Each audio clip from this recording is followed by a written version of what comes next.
दिल्ली सरकार में पूर्व मंत्री और आम आदमी पार्टी नेता सौरभ भारद्वाज के घर आज सुबह देखा गया कि ईडी की रेड हुई। कथित अस्पताल घोटाले को लेके ईडी की टीम उनके घर और दिल्ली के अलग अलग कई ठिकानों में पहुंची। इस पर और बातचीत करने के लिए हमारे साथ दिल्ली बीजेपी अध्यक्ष वीरेंद्र सचदेवा हैं।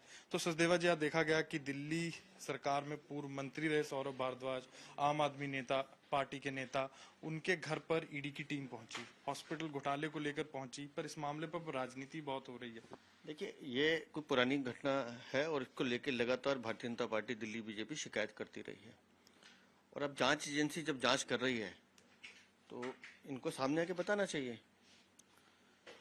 ये जो कह रहे हैं कि सौरभ भारद्वाज मंत्री नहीं थे, मैं इनसे एक सवाल पूछना चाहता हूँ कि चेहरे पे मत जाइए।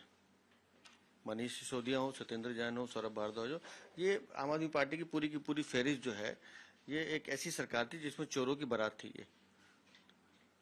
और सौरभ भारद्वाज से इतना बताएं कि स्वास्थ्य मंत्री रहते उन्होंने किसी टेंडर की स्वीकृति दी थी कि नहीं दी थी?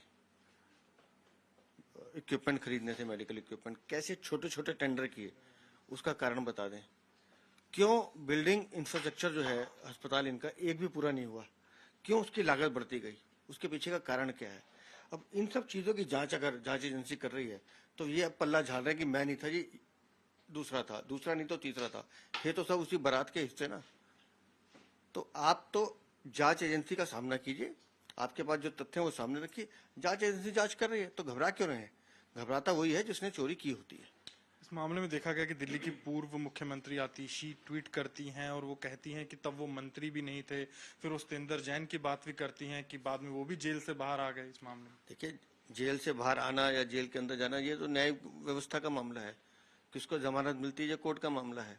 तो मैं भी तो ये कह रहा हूँ कि ये मत कहिए कि कौन मंत्री था या नहीं था। लेकिन पिछले 11 सालों में अरविंद केजरीवाल समेत, और ये खुद जो मैडम मुख्यमंत्री रही, इनके समेत सब नेताओं ने दिल्ली को लूटने का काम किया है। इनकी जवाबदेही बनती है कि उस लूट का, उस चोरी का हिसाब दें। जांच एजेंसी जांच करिए, उसको जवाब देना चाहिए। तो इस मामले को लेकर दिल्ली में राजनीति गर्माती जा रही है और वहीं देखा जा रहा है कि आम आदमी पार्टी को भारतीय जनता पार्टी ने घेरना भी शुरू कर दिया है। कैमरामैन रविकांत तोतावर के साथ अनमोल बाली की दिल्ली से रिपोर्ट।